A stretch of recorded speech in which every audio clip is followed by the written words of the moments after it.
Vendo um vídeo de uma palestra espírita sobre o livro de Inácio de Antioquia, o palestrante disse que ele era filho de Sara e Isaac. Engraçado que Sara e Isaac eram do Velho Testamento. Como eles teriam vivido na época de Jesus e tendo Inácio de Antioquia como filho? Estranho.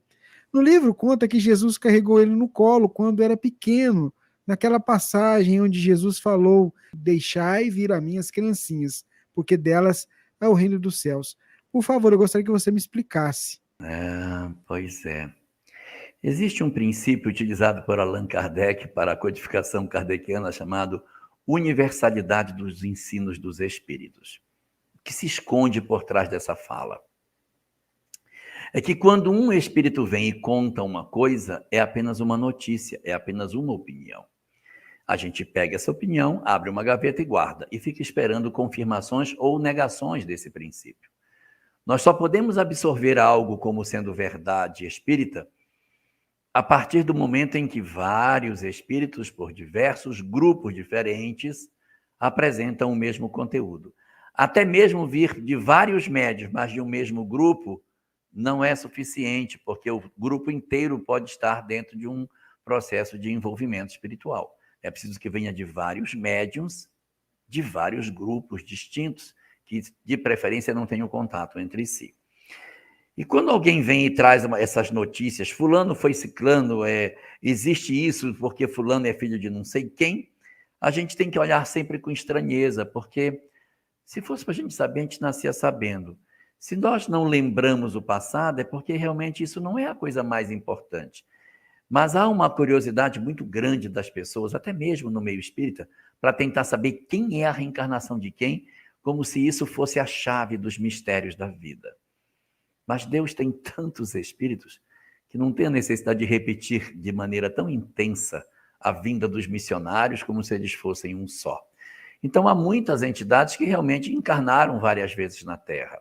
Mas as outras vezes que a gente ouve uma informação que vem de um espírito apenas, não vem de mais de um. E a gente abraça isso como se fosse uma verdade universal e passamos a repetir essas informações. Só para você ter uma ideia, sim, Sara e Isaac são personagens do Velho Testamento, mas eles são mãe e filho. Sara é a mãe de Isaac, esposa de Abraão. E aí, quando você diz ele é filho de ele foi filho de Sara e de Isaac, porque não seria de Sara e Abraão, já que eles eram casal do passado? Porque teria que vir de uma relação da mãe que reencarna com seu próprio filho como esposo. Não é esquisito? Então, talvez o palestrante tenha se equivocado na hora de falar os personagens, trocou o nome, falou Sara e era Rebeca, que Rebeca era, assim, a esposa de Isaac. Ou Abraão e não Isaac, porque Abraão era casado com Sara. E isso demonstra apenas uma grande coisa.